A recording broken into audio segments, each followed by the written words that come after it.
Halo, apa kabar? Saatnya Anda menyimak berita Jawa Barat bersama saya Frin Mariana. Sejumlah berita pilihan akan kami sajikan untuk Anda dan berikut berita utama hari ini. Banjir bandang menyapu kawasan wisata Gunung Putri dan area persawahan di Kabupaten Bandung akibat alih fungsi hutan. Dampak banjir belum surut. Jenazah warga yang meninggal terpaksa dibawa ke pemakaman menggunakan perahu. Satu pengendara motor tewas di tempat akibat ditabrak rombongan motor gede di Kabupaten Subang.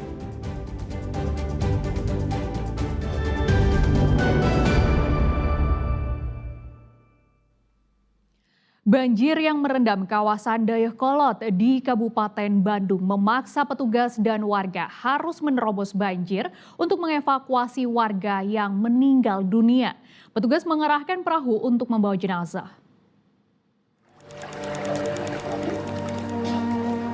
Karena banjir masih tinggi, petugas BPBD bersama warga akhirnya mengevakuasi jenazah warga yang meninggal dunia dengan menggunakan perahu.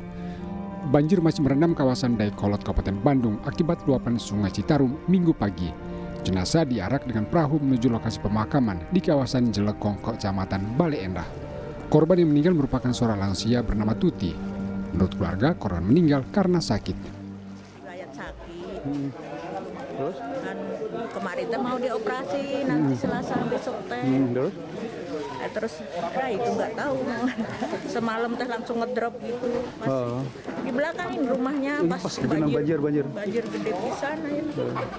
Tidak hanya warga yang meninggal, warga yang sakit juga dibawa ke rumah sakit Sartika Asi Bayangkara dengan menerobos banjir. Banjir luapan Sungai Citarum merendam sedikitnya 10.000 rumah warga di Kecamatan Dayakolot, Bale Endah, dan Bojong Soang. Hingga hari keempat, banjir belum juga surut. Muhammad Abbas melaporkan dari Kabupaten Bandung. Dibawa ke rumah sakit. Curah hujan tinggi membuat banjir yang melanda desa Mekar Rahayu, Kabupaten Bandung tak kunjung surut.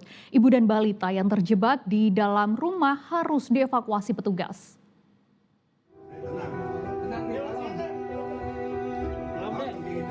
Petugas menerobos genangan banjir setinggi hampir 1 meter untuk membantu evakuasi warga, terutama ibu dan balita yang sempat terjebak di dalam rumah. Evakuasi dilakukan lantaran banjir di Desa Mekar Rahayu, Kecamatan Marga Asih, Kabupaten Bandung, tak kunjung surut. Petugas mengevakuasi warga pada Sabtu dini hari karena kawasan ini terus diguyur hujan sehingga genangan air terus meluas. Petugas menggunakan perahu karet untuk mengevakuasi warga menuju lokasi aman, menuju rumah kerabat dan posko pengungsian. BPBD Kabupaten Bandung mencatat, hingga hari Sabtu total ada sekitar 12.000 rumah atau 34.000 jiwa terdampak banjir luapan Sungai Citarum. Sebagian warga sudah mengungsi, namun mayoritas warga masih bertahan di lokasi banjir. Dampak itu sekitar 9.246 kakak. Itu untuk Dayakolot, Pak? Ya, Dayakolot 25.918 jiwa di 3 desa di 1 kelurahan. Terus mengungsi ini datanya 99 kakak, 307 jiwa di shelter di sini salah satunya. Kemudian di Kecamatan Bale Endah ada warga terdampak itu 1.873 kakak atau sekitar 5.579 jiwa dari 3 kelurahan. Kemudian mengungsi 63 kakak atau 150 jiwa. Terus juga di Bojong Soang yang lumayan ada 1.236 kakak atau sekitar 3.000 jiwa di 3 desa. Banjir yang menerjang beberapa wilayah di Kabupaten Bandung kali ini memang tergolong parah sepanjang tahun 2025. Seperti kawasan Katapang, Marga Asih hingga Kutawaringin yang sebelumnya tidak pernah terdampak banjir, kini ikut terendam. Muhammad Abbas melaporkan dari Kabupaten Bandung. Banjir bandang menerjang kawasan Cililin, Kabupaten Bandung Barat akibat Sungai Cibitung yang meluap. Banjir menyapu kawasan objek wisata dan areal persawahan. Banjir diduga akibat alih fungsi hutan sehingga gundul.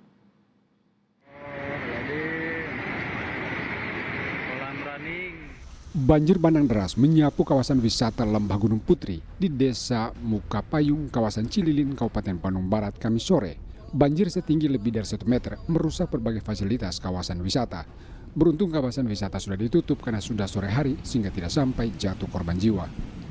Sapuan banjir juga merusak areal persawahan. Banjir besar ini disebabkan besarnya kiriman air dari kawasan hulu sehingga sungai Cibitung meluap. Beruntung permukiman yang berada di pinggir sungai luput dari amukan banjir bandang. Banjir diduga disebabkan alih fungsi hutan di kawasan hutan Gunung Putri sehingga kawasan hutan menjadi gundul. Hujannya di girang Dari atas ya? dari atas, jadi di sini mah hujannya kecil. Jadi karena kan pesan kan lahan pertanian semua, makanya tuh itu aja. Pak. Jadi terlalu, kalau dulu mah nggak pernah seperti ini, dikarenakan sekarang kan dibebaskan, perhutani itu mau ditanamin juga, dibiarkan, makanya ya seperti di Pak, kalau Sumatera kemarin sekarang. ketinggian air gimana kemarin Pak? Di sini kurang lebih 1 meter. Enggak, dari atas itu?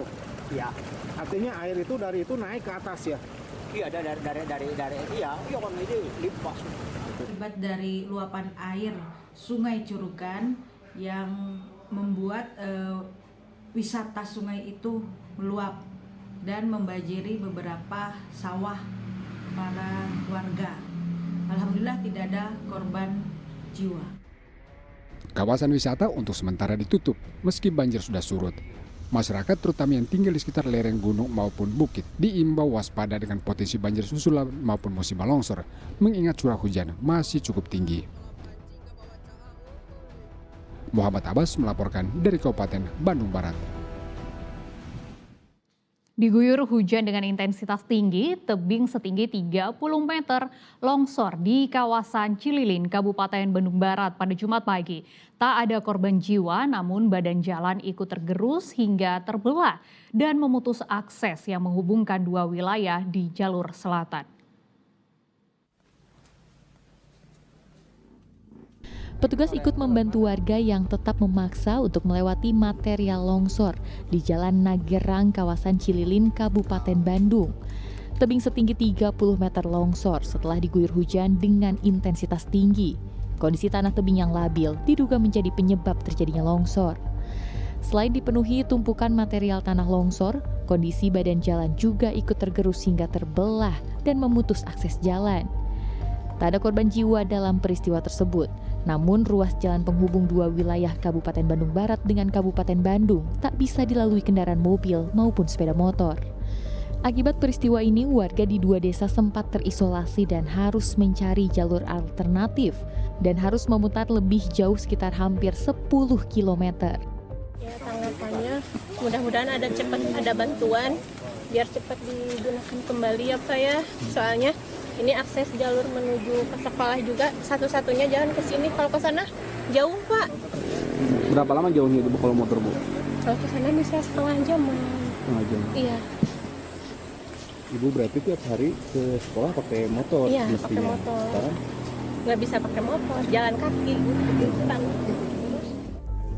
Pemerintah daerah telah melakukan langkah darurat dengan mengirimkan bantuan logistik, termasuk memperbaiki ruas jalan sepanjang 100 meter. Sebagai langkah penanganan darurat, petugas gabungan bahu-membahu untuk membersihkan material longsor dan membuat jalan darurat menggunakan balok kayu, sambil menunggu perbaikan secara permanen secepatnya. Jadi fokus utama kami itu supaya tidak ada korban, supaya masyarakat. Saya juga sudah berkoordinasi dengan BPBD.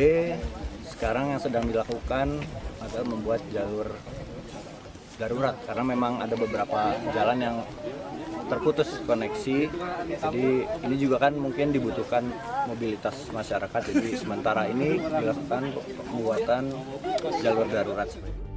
Masyarakat terutama yang tinggal di perbukitan atau lereng tebing diimbau waspadai cuaca ekstrim yang diperkirakan masih akan terjadi hingga beberapa hari ke depan. Muhammad Abbas melaporkan dari Kabupaten Bandung Barat.